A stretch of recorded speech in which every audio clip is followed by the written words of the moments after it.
इस देश में रह करके आप रामायण पर सवाल उठा सकते हो क्योंकि वो एक सेक्युलर सवाल होगा। कुछ लोग कहते हैं कि रामायण जो थी ये कहानी नहीं है, ये हमारी हिस्ट्री है, क्योंकि जो ब्रिज है श्रीलंका और इंडिया के बीच में वो रियलिटी में एग्जिस्ट करता है और वो डिस्कवरी चैनल में दिखाता है कि वो मैन मेड ब्रिज। तो लोग बोलते हैं अच्छा क्योंकि वो ब्रिज एग्जिस्ट करता है इसलिए ये एक्चुअली में हमारी हिस्ट्री है, ये कहानी असली में हुई थी। इस देश में रह करके आप महाभारत पर सवाल उठा सकते हो क्योंकि एक सेक्युलर सवाल होगा। लेकिन अगर आप आसमानी किताब पर सवाल उठाते हो, लेकिन आप राइस बैग पर सवाल उठाते हो, तो हो सकता है कि आप इस तरह से फट भी सकते हो।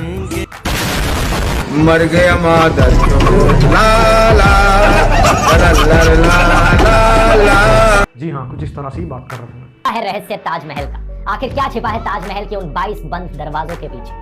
कुछ लोगों का कहना है कि उनके पीछे हिंदू भगवानों की मूर्तियां हैं। दूसरी तरफ कुछ लोग कहते हैं कि उनके पीछे आपको मिलेंगे अच्छे दिन। पहले दरवाजे के पीछे सस्ता पेट्रोल डीजल, दूसरे दरवाजे के पीछे एम्प्लॉयमेंट अपॉर्चुनिटी। कुछ लोग तो ये तक कहते हैं कि ताजमहल एक्चुअली में एक शिव मंदिर है जिसका असली नाम है तेजो महल। लेकिन यहाँ पर मुगलों के प्रति कितना ज्यादा प्रेम उमड़ रहा है मेरे को बताने की जरूरत नहीं है। सवाल पूछने के तरीके से ही समझ में आ जाता है कि ये इंसान सवाल पूछना चाह रहा है या फिर मजाक उड़ाना चाह रहा है। यहाँ पर बाप रे, ये तो धोती खोल रहा है। अब ये सवाल यहाँ पर तो कोई बीजेपी गवर्नमेंट ने खुद आके तो पूछा नहीं कि वो एक मंदिर है या फिर कोई एक दूसरा स्ट्रक्चर है। यहाँ पर फिर इस तरह के एनिमेशंस डाल करके सस्ता पेट्रोल, एम्प्लॉयमेंट, अच्छे दिन, इस तरीके की बातों को टैग करके जोड़ करके क्यों इस चीज को, इस टॉपिक को उठा करके मजाक उड़ाने की कोशिश की, क्योंकि ये पूरी तरह से प्रोपेगेंडा है। क्योंकि इनको सिर्फ दिखाना है कि ये किस तरह से इस देश की मेजॉरिटी का मजाक उड़ा सकते हैं, घर में रह कर ही किस तरह से गद्दारी कर सकते हैं। तो सॉरी, ये तो घर में ही नहीं रहता। पूरी ताजमहल के बारे में बताई जाती है कि एक्चुअली में शाहजहां ने 20,000 लेबरर्स के हाथ कटवा दिए थे ताजमहल बनाने के बाद, ताकि वो जो वर्कर्स हैं जिन्होंने ताजमहल को बनाया वो कोई भी ऐसा इतना सुंदर मॉन्यूमेंट ना बना। मैं आप लोगों से सवाल पूछता हूँ कि सच में मुगलों ने ताजमहल बनाया होगा? वो मुगल जो अपने देश में जहाँ से ये भाग करके भगोड़े यहाँ पर आए थे,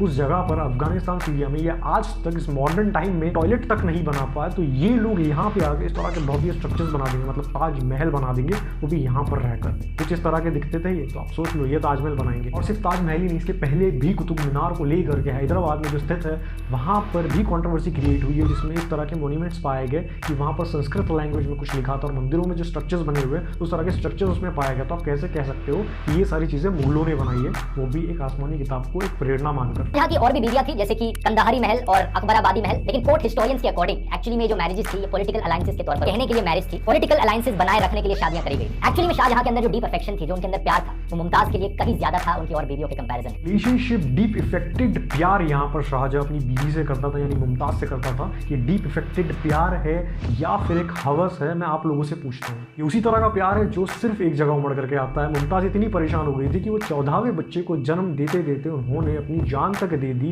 उनकी प्राण तक निकल गए, लेकिन इस आदमी की हवस यानी शाहजहां की हवस पूरी नहीं हो रही थी। ये उस तरह का प्यार करता था अपनी बीवी से। ना डीप इफेक्टेड प्यार है, ये चीज मैं आप पर छोड़ता हूँ। आप लोगों को कमेंट सेक्शन में जरूर बताना कि प्यार है या फिर हवस। बल्कि एक लंबा सा कॉरिडोर है जिस पर दरवाजे लगाए गए, और ये बंद दरवाजे कोई ऐसे बंद दरवाजे नहीं है कि सदियों से कभी भी ना खोला गया। एएसआई के स्टाफ इनके अकॉर्डिंग ताजमहल के इन कमरों को हर हफ्ते जाकर या 2 हफ्ते में एक बार जाकर इनकी सफाई करता रहता है। एक रिटायर्ड एएसआई ऑफिशियल ने बताया कि यहाँ दीवारों पर कुछ भी नहीं है और बेसमेंट में ऐसे कमरे बने रहना कोई अनयूजुअल चीज नहीं है मुगल मॉन्यूमेंट्स के लिए। जो हुमायूं टूम है दिल्ली में और जो सफदरजंग टूम है वहां पर भी ऐसे ही अंडरग्राउंड बेसमेंट में कमरे हैं। तो सोर्स के बारे में बात कर लेते हैं कि कैसे ध्रुव राठी ये कहता है कि एएसआई के स्टाफ ने, एक्स स्टाफ ने ये बताया है कि वो एक ताजमहल है और वहां पर इस तरह के स्ट्रक्चर्स को सबूत पेश किए गए। थोड़ा सा वो स्टाफ के ऊपर नजर डाल लेते हैं। स्टाफ के नाम है मोहम्मद जुबैर आसिफ खान, मतलब ये शांतिदूत कम्युनिटी से आने वाले स्टाफ है और मैं सबूत देता हूँ, ध्यान से देखना, समझने की कोशिश करना। बड़ी इंटरेस्टिंग है दोस्त। 2017 में हिस्टोरियन राना सफी ने एक ब्लॉग लिखा था डेलियो प्लेटफॉर्म पर, ये इंडिया टुडे ग्रुप का एक ब्लॉगिंग प्लेटफॉर्म। इसमें इन्होंने बताया कि मुगलों को एक्चुअली में काफी शौक था हिस्ट्री का एक रिकॉर्ड रखने का। कई मुगल महाराजा तो खुद ही अपनी ऑटोबायोग्राफीज लिखते थे, अपनी डायरीज लिखते थे, जैसे कि जहांगीर ने जहांगीरनामा लिखी थी। राणा सैफी भी एक शांतिदूत है और वो किस आधार को, मतलब अपनी ही बात को काउंटर करके यहाँ पर ध्रुव राठी कैसे प्रूफ करने की कोशिश कर रहा है कि एक किताब में जो मुगलों ने लिखी कि वो महान थे, वो चीज़ को प्रूफ करके कि हाँ ठीक है यार, उन्होंने लिखा है कि हमने ताजमहल बनाया था,